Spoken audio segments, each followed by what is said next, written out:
ఈరోజు విజయవాడ సెంట్రల్ నియోజకవర్గానికి సంబంధించి విస్తృత స్థాయి సమావేశం జరిగింది.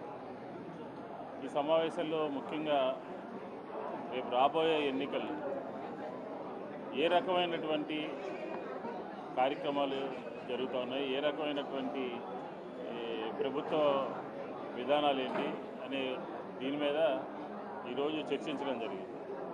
రాబోయే స్థానిక సంస్థల ఎన్నికల్లో, రాబోయే నగరపాలక సంస్థ ఎన్నికల్లో ఖచ్చితంగా వైఎస్ఆర్ కాంగ్రెస్ పార్టీ విజయవాడ నగరంలో తన ఉనికిని చాటుకుంటూ తన జెండా ఎగరేయాలి అని చెప్పిన ఒక ఉద్దేశంతో ఏ రకంగా కార్యకర్తలని కార్యోన్ముఖులు చేయాలి అని చెప్పని ఈరోజు ఈ మీటింగ్ ఉద్దేశం.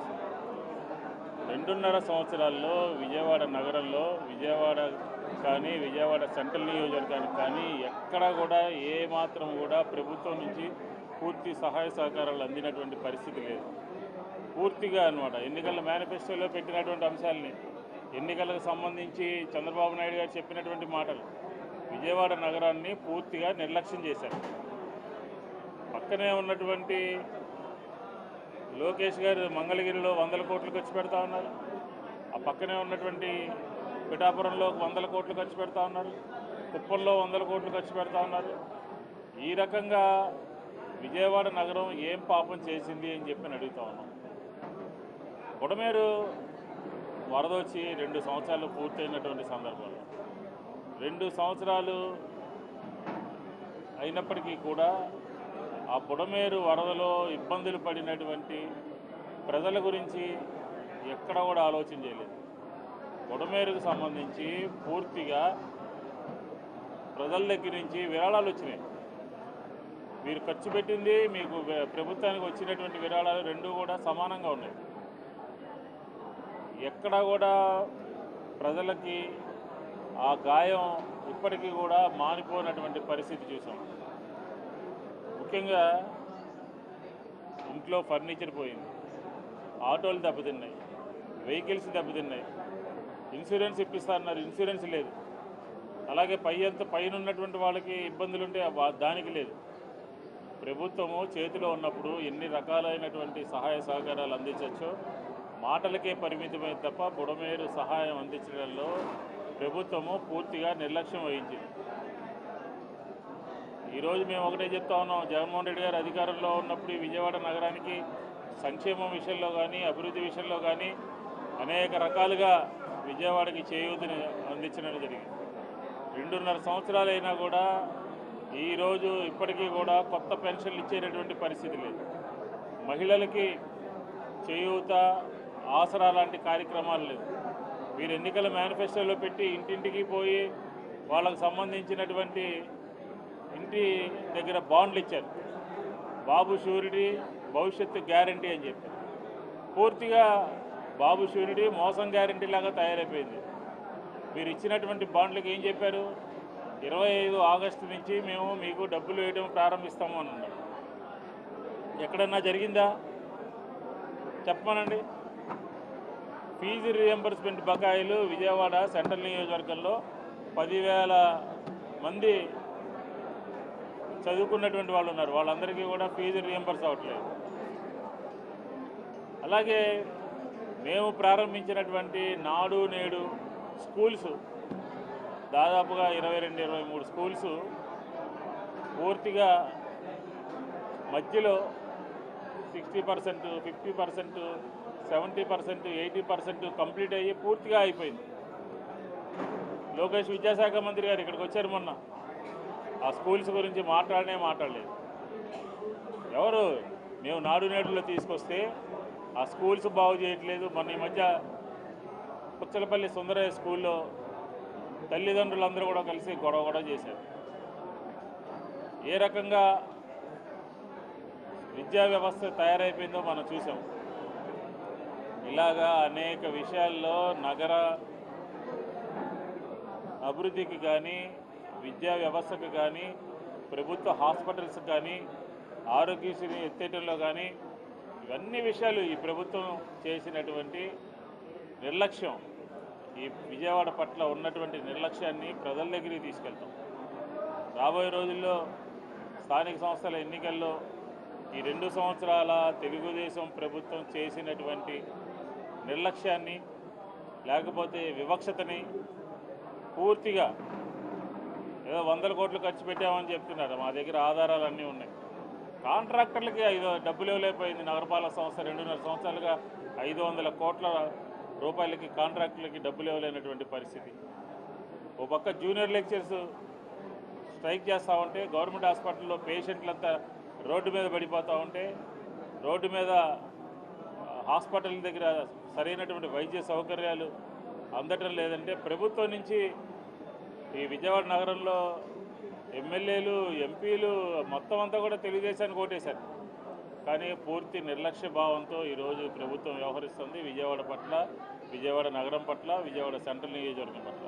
కాబట్టి రాబోయే రోజుల్లో ఖచ్చితంగా ఈ 2.5 సంవత్సరాల్లో విజయవాడ నగరానికి జరిగినటువంటి అన్యాయాన్ని, విజయవాడ నగరానికి జరిగినటువంటి వివక్షతని పూర్తిగా ప్రజల వద్దకు తీసుకెళ్ళి ప్రజల ఆశీస్సులు రేపు స్థానిక సంస్థల ఎన్నికల్లో వైఎస్ఆర్ కాంగ్రెస్ పార్టీ తీసుకుంటుంది అని చెప్పి ఈ సందర్భంగా మనవి చేసుకుంటూ, ఈరోజు మీటింగ్ కేడర్ని సన్నద్ధం చేయడం, అనేక రకాలైనటువంటి కార్యక్రమాలని ఈరోజు ఉదయం జగన్మోహన్ రెడ్డి గారు మీటింగ్ పెట్టి ఏ రకంగా రాబోయే రోజుల్లో ఏ రకంగా మన పార్టీ అభ్యున్నతికి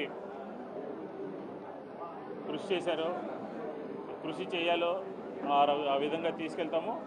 కానీ మాకు ఇప్పుడున్నటువంటి ఎన్నికలకి వైఎస్ఆర్ కాంగ్రెస్ పార్టీ 100% సిద్ధంగా ఉంది.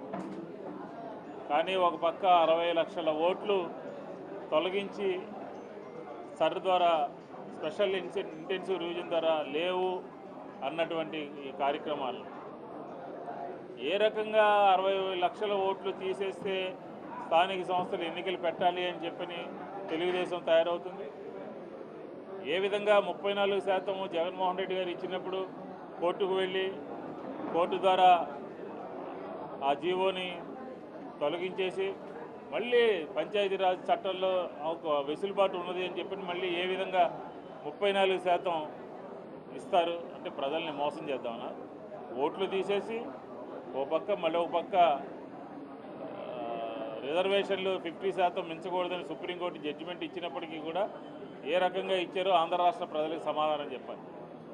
కాబట్టి ఆ విషయాలన్నీ ఓ పక్క నగర నిర్లక్ష్యము, నగర వివక్షత, వైఎస్ఆర్ కాంగ్రెస్ పార్టీ రాబోయే రోజుల్లో ప్రజల దగ్గరికి వెళ్ళి నాడు నేడులో స్కూల్స్ని ఎలా వదిలేశారు, అలాగే పెన్షన్లు కొత్త పెన్షన్లు ఇవ్వకుండా ఎలా వదిలేశారు, ఆడబిడ్డ నిధి ఎలా వదిలేశారు, అలాగే ఫీజు రీఎంబర్స్మెంట్ బకాయిల్ని ఎలా పక్కన పెట్టేశారు, ఈ ఇత్యాది విషయాలన్నిటినీ కూడా ప్రజల దగ్గరికి తీసుకుని వెళ్ళి అదే ఎజెండాతో వైఎస్ఆర్ కాంగ్రెస్ పార్టీ ముందుకెళ్తుంది అని చెప్పి ఈ సందర్భంగా తెలియజేస్తాను.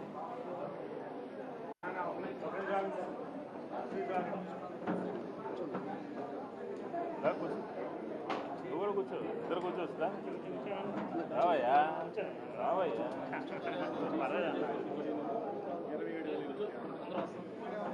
ఇళ్లకు సంబంధించి జగన్మోహన్ రెడ్డి గారు అమరావతిలో విజయవాడ సంబంధించినటువంటి 1వ డివిజను, 26వ డివిజను, 36వ డివిజను, అలాగా 10 డివిజన్స్లో దాదాపుగా 7,600 ఇళ్ల స్థలాలు ఇచ్చారు. 3 నియోజకవర్గాల్లో ఉన్నాయి, మా దగ్గర కూడా ఉన్నాయి. 7,600 మందికి ఇల్లు లేనటువంటి, స్థలం లేనటువంటి వాళ్ళందరినీ ఐడెంటిఫై చేసి జగన్మోహన్ రెడ్డి గారి ప్రభుత్వము శంకుస్థాపన కూడా చేసింది. చంద్రబాబు నాయుడు గారు వచ్చి మొత్తం రద్దు చేశారు. ఎన్నికల మేనిఫెస్టోలో కానీ మీటింగులో కానీ ఏం చెప్పారంటే సెంటు కాదు 2 సెంట్ల స్థలం, 3 సెంట్ల స్థలం ఇస్తామన్నారు. 2.5 సంవత్సరాలు అయితే ఆ 7,000 మందికి ఏం సమాధానం చెప్తారండి వీళ్ళు? అలాగే జగన్మోహన్ రెడ్డి గారు నున్న, సూరంపల్లి, కొండపావులూరు ఇత్యాది ప్రాంతాల్లో హెచ్ముచ్చాలంపాడు ఇలాంటి స్థలాలని సచివాలయాల ద్వారా పారదర్శకంగా ఐడెంటిఫై చేసి దాదాపుగా 25,000 మందికి ఇళ్ల స్థలాలు కొని నున్న, సూరంపల్లిలో అయితే 4,000 ఇళ్ళు నిర్మించాం. ఆ 4,000 ఇళ్ళు కూడా ఇప్పటి వరకు కూడా 2.5 సంవత్సరాల్లో రోడ్లు లేవు, ఎలక్ట్రిసిటీ లేదు, మంచినీటి సౌకర్యం కల్పించకుండా వాళ్ళకి ఇవ్వకుండా పాడుపెట్టినటువంటి పరిస్థితి. ఎందుకంటే జగనన్న కాలనీలు కాబట్టి దాని మీద కూడా ఒక కార్యాచరణ ప్రణాళికను రూపొందిస్తున్నాం. దాని మీద కూడా ఒక యాజిటేషన్ చేస్తాం. 27,000 ఇళ్ళ స్థలాలు ఇచ్చాము, అమరావతిలో 7,000 ఇళ్ల స్థలాలు. వీళ్ళందరికీ ఏం సమాధానం చెప్తారు? కాబట్టి ఖచ్చితంగా ఇంటి స్థలం ఇచ్చేంత వరకు కూడా రేపు ప్రభుత్వం మీద ఒత్తిడి తీసుకొస్తాము. మా ఎజెండా, ఎన్నికల ఎజెండా ఈ ప్రభుత్వ వైఫల్యాలే అని చెప్పి ఈ సందర్భంగా చెప్తాం.